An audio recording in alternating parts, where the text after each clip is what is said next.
I had been married for 8 years, and on Thanksgiving Day, my ex-husband told me he wanted a divorce. It was shattering.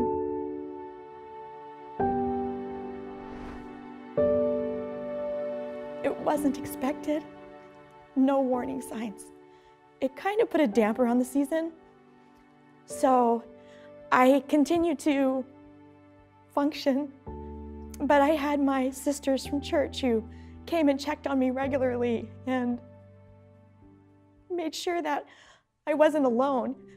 But Christmas was right around the corner, and Christmas is my favorite season. I hadn't even put up my tree. There were no decorations in the house at all. And I mentioned it to my Relief Society president, and she said, "I'm gonna come over and we're gonna decorate your tree."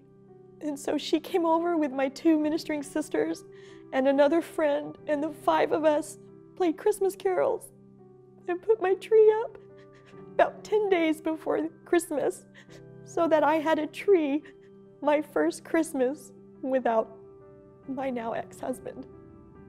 It was life-saving for me.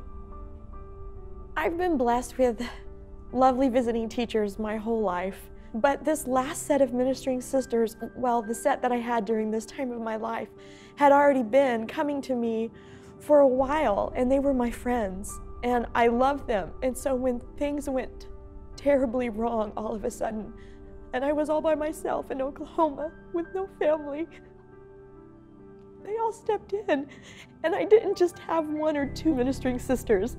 Everybody in the ward just rallied around me and loved me, and I had phone calls and I had dinner invitations, and I spent Christmas morning at my bishop's house, and I felt loved in the midst of heartbreak.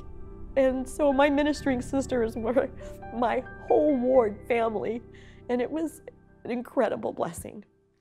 Even though I'm divorced now, I'm not alone.